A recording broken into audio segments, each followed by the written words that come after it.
governments come to power, commission will be initiated in Sandeshkhali. It's a very the barbaric torture happened under the leadership of Mamata Banerjee and her goons with the help of connivance of the state police. दादा साकेत गोखले ने defence minister को असम्मान किया है। Sir Saket Rajnath Singh मंदिर में गए थे, उज्जैन मंदिर में, उसको मॉक करते हुए कहा है साकेत गोखले ने कि इस तरीके से देश का वो सुरक्षा करेंगे। एक पूजा करते हुए एक मंत्री को इस तरीके से क्या कहना चाहेंगे? ये राजनाथ सिंह का अपमान नहीं है, पूरा हिंदू समाज का अपमान है। उसके ऊपर कार्रवाई होना चाहिए। मध्य प्रदेश सरकार should take appropriate legal action. ये सो कॉल्ड सेकुलर, इसका खिलाफ होना चाहिए एक्शन। মমতা বন্দ্যোপাধ্যায় বলেছেন যে সন্দেশখালীর আগের ঘটনা ভুলে যেতে। কেউ ভুলে যায়নি, কথা বলুন না 10,000 লোক তো আছে, জিজ্ঞেস করুন। এদের তো ফুড প্যাকেট দিয়ে আনা হয়নি, আবাসের বাড়ি দিব বলে আনা হয়নি, এদের জিজ্ঞেস করুন। কেউ ভুলে যায়নি।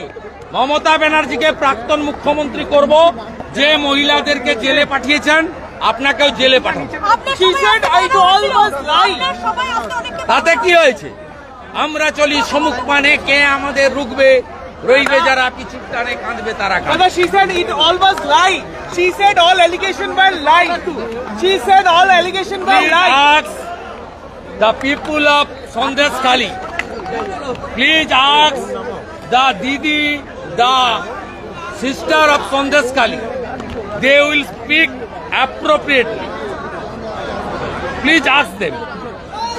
Thousands of people are here. Please ask them. কথা বলেছেন যে যারা বিভিন্ন জায়গায় শুধু জঙ্গি সরকার চলছে, তৃণমূল মানে জঙ্গি। আপনি একটা ভালো কথা বলেছেন যে দুষ্টু লোকের কথাটা, যে দুষ্টু মমতা ব্যানার্জি নিজেই দুষ্টু।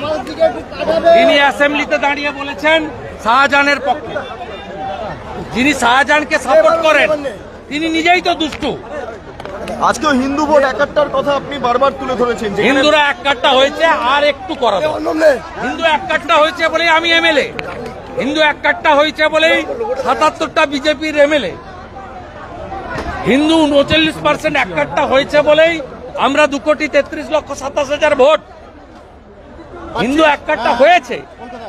আমাদের মহারাষ্ট্রের মতো আর 5% হিন্দুকে আমাদের পক্ষে ভোট করাতে হবে, তাহলেই জিহাদি জঙ্গি মৌলবাদদের এখান থেকে আমরা খতম করব। সংখ্যালঘু এলাকায় কর্মসূচি হবে না? কি সংখ্যালঘু এলাকায় কর্মসূচি করবেন না? না, সংখ্যালঘুদের মধ্যে শিখরা আছে, তারা আমাদের পরম মিত্র। বুদ্ধিস্টরা আছে, হ্যাঁ, মুসলিমরা আমাদের ভোট দেয় না, সেখানে কেন আমাদের লোকরা যাবে কর্মসূচি করতে? সন্দেশখালীর অর্থ বলেছি, যেখানে দেয় যেতে পারে। সন্দেশখালীর ক্ষেত্রে, বসিরহাটের ক্ষেত্রে বলেছি মুসলিমরা আমাদের ভোট দেয় না, হিন্দুরা যেখানে সংখ্যায় কম তাদেরকে ভোট দিতে যেতে দেয় না। হিঙ্গলগঞ্জে করে, হাড়োয়াতে করে, মিনাখায় করে, চাঁদুরিয়া করে, বসিরহাটে করে, এমনকি সন্দেশখালীতেও যেখানে হিন্দু সংখ্যা কম, মুসলমানরা ভোটের দিন তাদের ভোট দিতে যেতে দেয় না। তাই আগামীকাল ঠাকুর রামকৃষ্ণদেবকে স্মরণ করে কল্পতরু উৎসব 28টা শক্তি কেন্দ্রে হবে, যেখানে হিন্দু এবং জনজাতিরা আছে। তুমি আমার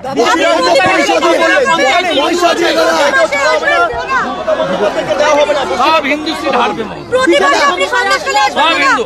বাংলাদেশের পরে কোন হিন্দু এই জিহাদি সরকারকে সমর্থন করবে না। হাতটা ছাড়ো। সব দল পারে। বামেদের যদি রেজিস্ট্রেশন থাকে ইলেকশন কমিশনের কাছে, তাহলে বামেরা কেন, বহুজন সমাজ পার্টি হলো। বামের ভোটারদের, বামের নেতাদের কেন বলবো? ওরা একটা আইডিওলজিক্যালি পার্টি করে। বামের যে হিন্দু ভোটার নিরাপদ সর্দাররা বলছে আমরাই বিপ্লবী দল, কিন্তু তারা কার্যত তৃণমূলের সুবিধা করছে হিন্দু ভোট কেটে। আমি বামের হিন্দু ভোটারদের অনুরোধ করেছি, ভাই হিন্দুদের অস্তিত্ব রক্ষার জন্য আমাদের সঙ্গে আসুন। আপনি বাম করলে করুন, আপনারা বিজেপি এলেই গণতান্ত্রিকভাবে পঞ্চায়েত পুরসভা সহ লড়তে পারবেন, রাজনীতি করতে পারবেন। তৃণমূল থাকলে পাঠাগারের কমিটি, শনি পূজার কমিটিও দখল করে নিচ্ছে, কাউকে রাখতে চায় না। এই জায়গা থেকে উদ্ধার পাবে, গণতন্ত্র প্রতিষ্ঠা। দাদা, সবার অনুমতি দেয়নি পুলিশ, কি বলবেন? রাজ্য পুলিশ আমার জানা নেই। আর আমাদের মাঠের এনওসি ছিল, আর এখানে কর্মসূচি পুলিশকে জানানো হয়েছিল, পুলিশ কোনো রিটার্ন মেল করেনি, তাই আয়োজকরা ধরে নিয়েছিলেন অনুমতি আছে। পুলিশ তো রিটার্ন মেল করে বলেনি যে অনুমতি দিচ্ছি না। দাদা, ভিডিও ভাইরাল বলেছে মুখ্যমন্ত্রী টাকা দিয়ে করানো হয়েছে, কি বলবেন? মুখ্যমন্ত্রী বলছে সত্য বেরিয়ে পড়েছে ভিডিও। মুখ্যমন্ত্রী নিজেই মিথ্যাবাদী। দাদা, প্রতিবারে সন্দেশখালী গীতা 60 বছরের পরে সব মহিলাকে বিধবা ভাতা দেবে। হাসপাতালটার কথাটা বলছিলেন, হাসপাতালে কোনো ডাক্তার নেই, যান। চ চ চ চ চ চ চ